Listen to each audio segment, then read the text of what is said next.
Alright, goeiemôre. Ek staan hier in Hoopstad en ek staan selfs bietjie met Marnus Cronje oor Jan Smeer se kielen.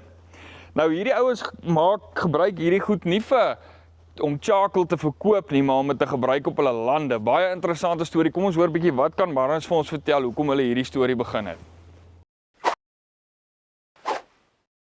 Marnus, hoe gaan dit? Goed en self. Nee, lekker, dankie. Mooi. Hoorie Marnus, vertel my net gou eers hier met die boerdery, wat doen julle ouens alles? Man, ons is maar meestal saaiboerdery, meestal mielies en grondbone. Ons het nou onlangs akkerbone ook ingebring, net as 'n wisselbou om die grond weer te herstel en dit te rehabiliteer. Okay, en ek sien die grondbone, julle het 'n hele grondboonfabriek waar julle die grondboontjies speel en alles. Dis reg, ja. Dis reg, ja.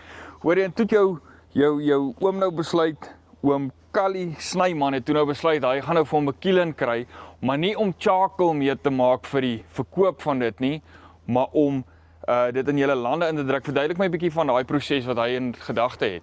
Yes, dis reg. Nee, ons probeer bietjie meer na die organiese kant toe beweeg, net om die grond te herstel en te preserveer maar half.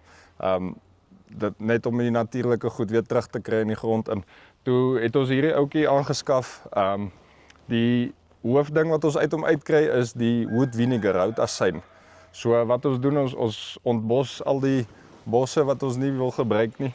Dan sit ons die hout hier binne en dan ekstrakt ons maar half die houtasyn daar uit. Ja. Die charcoal is maar 'n byproduk wat ons braai ook maar met hulle, maar in die toekoms wil ons hulle of fyn maak of korrels maak en dan maar net oor die lande probeer strooi, saam met die plantslag insit of na die tyd. Ons is nog die kant toe en daai kant toe oor. Okay, maar vertel my gou van die wood vinegar. Dit is nou basically 'n afval wat van die hout soos hy uitbraai, loop dit van die hout af. Dis reg, ja, die rook wat hy maak gaan deur die kondenser, dan skei hy die etanol of die gas van die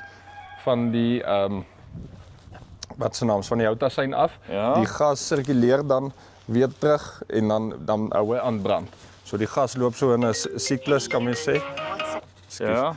Die gas loop so in 'n siklus en dan die byproduk is die houtasyn wat ons dan in hierdie containers gooi. Hierdie is nou die houtasyn waarvan jy praat. Dis hy, ja. So as hy vol is, dan moet hy so 4, 5, 6 maande staan, laat die teer net bietjie afsak en dan die boonste deel is dan suiwer genoeg wat ons dan kan spuit op die lande.